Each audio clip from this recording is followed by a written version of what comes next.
Yeah, the most cash that I've ever seen put away by one contractor in 5 years was $1.7 million. Wow. That's a good rainy day fund. Diversify, all right? And this is where IAQ comes in. It's not only selling a box, it's everything else that goes into comfort. It's everything else that goes into health. It's everything.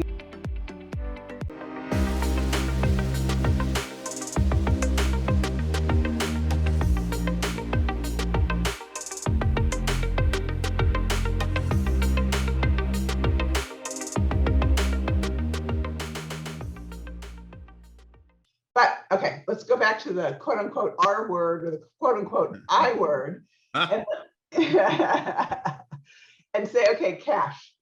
Every dollar from your maintenance agreement revenue that walks in the door should be put in a savings account. It is your rainy day fund. It is your fund in case stuff happens. My rule of thumb for saving cash is take your highest overhead month. It's usually in the summer in the south. It's usually in the winter in the north, and multiply that by 3.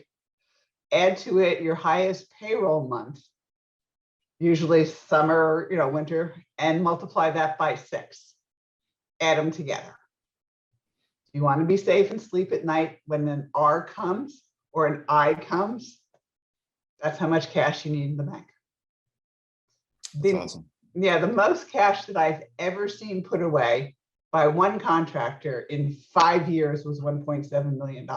Wow. That's a good rainy day fund. I want to party with that guy, right? Wow.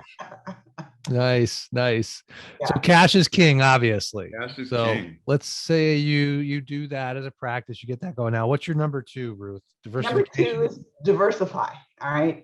And this is where IAQ comes in. It's not only selling a box, it's everything else that goes into comfort. It's everything else that goes into health. It's everything else that goes into safety. So you can diversify. My rule of thumb is no more than one client or one customer or one industry has more than 20% of your business. So it's more for commercial than residential because a lot of people don't think that way. But look at it this way. Right when COVID started, one of my clients had 80% of his business in restaurants. When COVID started, instantly we pivoted and started looking for other things and other things like that. Wow. And when I say diversified, I mean, I look at it from a perspective of if you're in a specific geographic location and you've got one maintenance agreement or one customer that's 2 hours away or an hour away, why are you taking care of that customer unless they're somebody who's here in your geographic area? Give that customer to a trusted colleague. Yep. Focus on where you need to focus. So you may also be able to do plumbing. Find a good plumbing contractor, a good electrical contractor, depending upon where you are. Generators, pool and spa. I mean, if you can diversify, you're in a situation where if one area, quote unquote, is a little slower, then the other areas can pick it up.